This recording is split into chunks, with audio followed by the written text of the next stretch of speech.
Joining me for this week's Enemy Sideline presented by Microsoft Teams, it's Joshua Brisco. This is becoming an annual tradition. He covers the Chiefs for Sports Radio 810 in Kansas City, also with Sports Illustrated, as you can see there, and The Athletic. He's a busy, busy man, going to do the post-game show as well for the Chiefs and the Texans. Joshua, I mean, nothing's changed since the last time we spoke, right? Almost nothing. The only difference is that we can see each other this time, which is wild.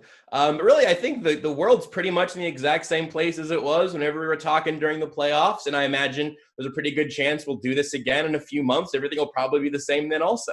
We were talking about how this is going to be a rivalry probably for years to come. Patrick Mahomes, Deshaun Watson, both these guys get their big contracts. So they're locked up with their teams for the foreseeable future. But let's just talk about Kansas City right now. I know there's a lot of excitement across the NFL, especially in Houston, that these two teams are going to give the entire world their first glimpse of NFL football in a post-pandemic or during pandemic world, that is. What's the buzz like in Kansas City? Obviously, a lot to be excited about with the contending Super Bowl champions, but what's it like in KC getting to kick off the season here against Houston?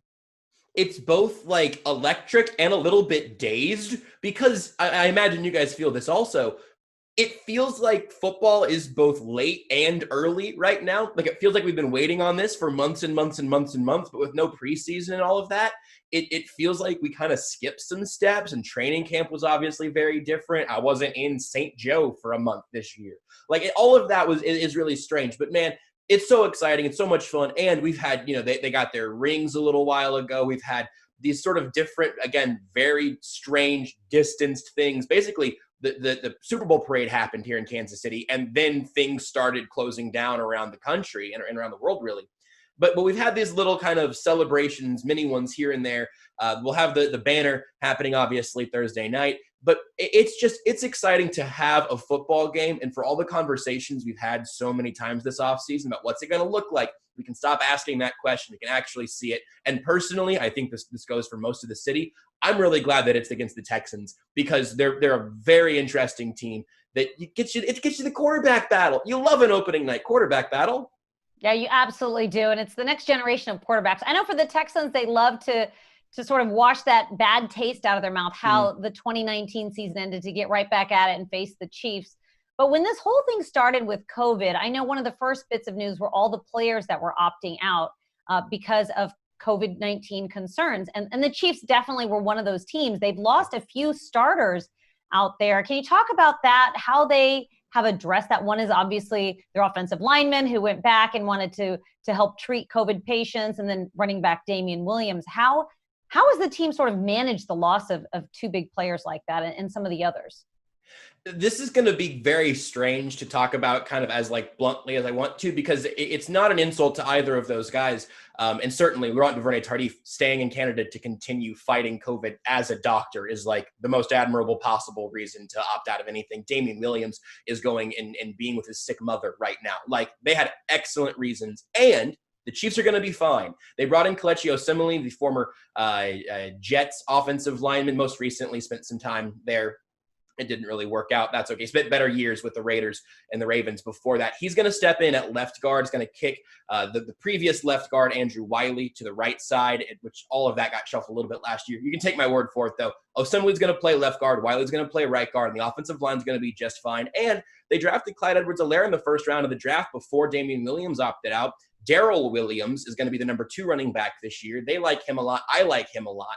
So really, with those opt-outs being real players, real starters, guys that do impact this team, they've got guys ready to step up in both of those spots that I actually think in both instances will likely be a little bit of an upgrade over the guys they had there previously. So it's really weird. It's kind of an awkward balance there. Obviously, also, Damian Williams had huge moments in the playoffs. LDT has been wonderful to have around, and I hope to see them both back here in 2021, but the Chiefs will be just fine in 2020.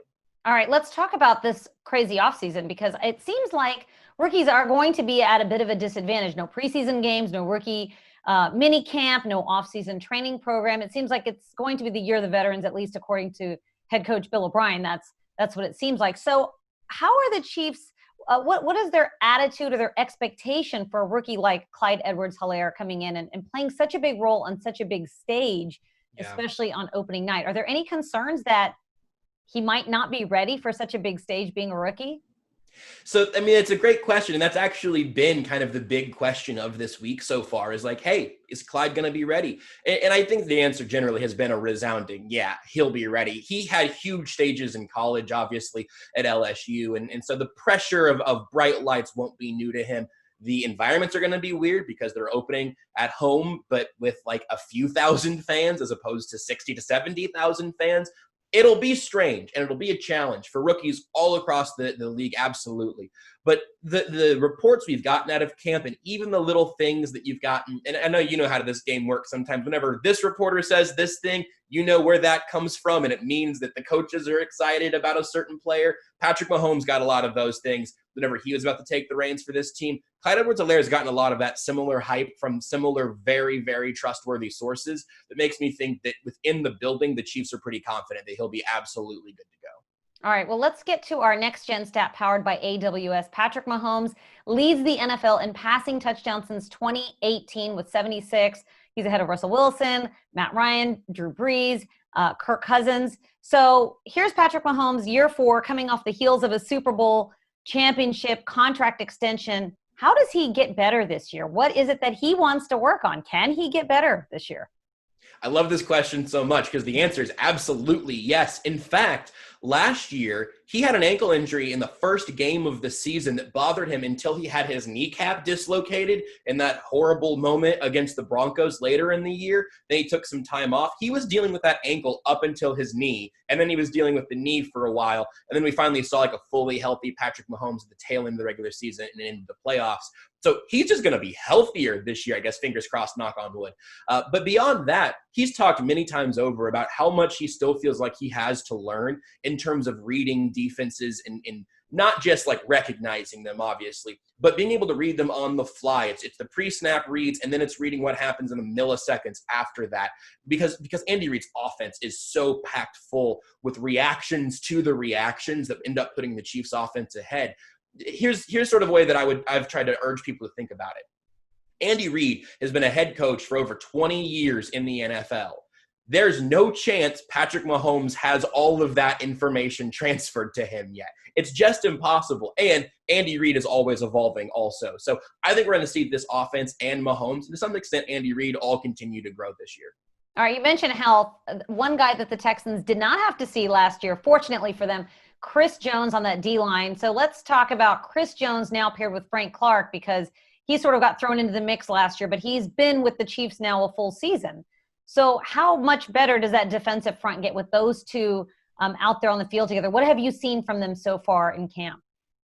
It's an absolutely excellent duo, and I'm so glad they got the long-term deal done with Chris Jones this year ahead of the franchise tag deadline, because I think those two guys together become such a headache for opposing offenses to have to deal with, because you can't just focus on one of them. Now, I've said this a few times now.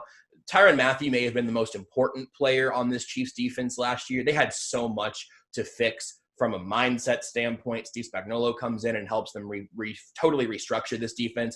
But Chris Jones is the best player on this defense, in my mind. And Frank Clark might have an argument for second. I might lean towards Mathieu there. It's all semantics, right? But Chris Jones is truly that level of excellent. Like, if you give me interior pass rushers across the league, and you don't include Aaron Donald because he's a cyborg that trains with like knives on his hands and stuff, like that's not even a joke. That's a real thing that he does. He's in a class of his own. Chris Jones is the next guy for me, though. And then having a defensive end like Frank Clark, who's also getting healthier. He had a pinched nerve at the beginning of last season. He was dealing with a stomach issue over the course of last season. Having both of them, again, theoretically healthy this year, I think we're going to see the defense look more like it did in the second half of the year, when it was a legit top 10 defense over the course of the second half of the season and throughout the playoffs. I know one of the big storylines for that defense is the secondary. Bashaud Breeland serving the 4-game suspension, so the Texans won't have to face him. What do the Kansas City Chiefs have to say about facing a Texans wide receiver core that's just so fast out there? Who's going to step up in Breeland's place? Well, it's funny, kind of to the first thing there first. Steve Spagnuolo talked about that this week, and he said, well, obviously, they don't have DeAndre Hopkins, but it may or may not be a good thing. I think it's good for the Chiefs. They don't have to deal with Hopkins. But from Spags' perspective, he was saying, we don't know who they're going to be going to. It's not like there's a go-to guy that's absolutely like number one with a bullet, which is, I think, who they'd like to see Charvarius Ward matched up with against. He was obviously starter last year. In Breeland's space, it's a great question that I've been asking, and I've been trying to get answers to it. I've been trying to figure it out on my own. I'll just throw some names at you. Rashad Fenton, a late-round draft pick last year going into his second year. I think he's going to keep getting some snaps, probably mostly in the slot. He could start outside, though, and then kick into the slot whenever they have three corners out there, which will be the majority of the time. L'Jarius Sneed, a mid-round draft pick this year.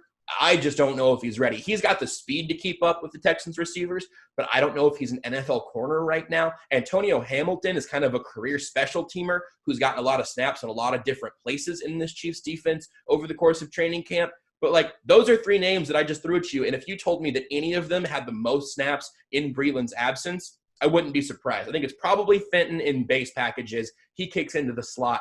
And then I guess Sneed or Hamilton could step in after that. But the Texans are going to have a chance, no matter what, to pick on a guy that does not have much or any NFL experience. And seeing how the Chiefs will deal with that, I think will be really, really interesting. All right. Well, one name everybody knows for certain that is always out there making big plays, Travis Kelce, obviously covering him. I think I ask you about him every single year. Yeah. What makes him so tough to cover? How do you cover a guy like that? And the Texans have been sort of battling with that as well over the past few years. Now with Kelce, I've seen him on the injury report. What can you tell us about his status? Is that just Kelce being Kelce? Because it seems like he's always dealing with something, but when it's game time, he's always out there ready to play. Yeah, he's limited in practice with being a veteran tight end. That's what he's limited with at this point. So no real concerns there on the injury front. He'll practice whenever he needs to practice, and he'll be absolutely ready to go at game time. And to the question of why is he so hard to cover, like, it's a fact at this point that I don't even know how to break it down. He's too fast for linebackers. He's too big for defensive backs. And so you have to kind of pay double attention to him. But the reason that he becomes even more dangerous in this offense is because of the weapons outside of him. Tyreek Hill, McCole Hardman, Sammy Watkins, even Demarcus Robinson, Clyde Edwards-Helaire now.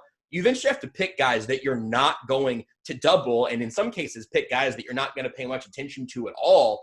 And eventually, that's probably going to be the guy that bites you as a defense. So that whole cocktail there of all the weapons the Chiefs have, with Travis Kelce being someone you just have to pay that kind of attention to, it's just another one of the things that makes this offense so difficult for opposing defensive coordinators and defenses altogether. All right, Joshua, you've covered this team. So let me ask you, in 2020, this first game, who is it that you're really looking forward to seeing out there on the field with the Chiefs?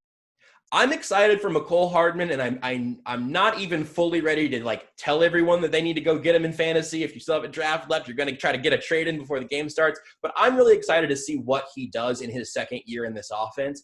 He has an incredible skill set. He's going to be one of the fastest guys on the field with a team that has Tyreek Hill, a team that has Will Fuller. Like, he's going to be on a similar plane of speed. But I mentioned how complicated Andy Reid's offense is.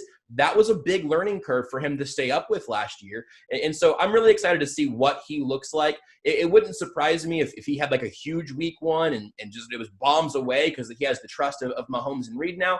It also wouldn't surprise me if he has a second like slow start. But that's the one name, aside from the obvious ones. I want to see Patrick Mahomes play football again. I want to see Clyde Edwards-Helaire. I want to see Willie Gay on the defensive side. McCole Hardman, for me, is kind of the sleeper that I'm excited about. I'm excited to see football, too, even if it is just a smattering of fans at Arrowhead Stadium. It'll be great to be covering real games and covering real plays with real scores that are happening right now.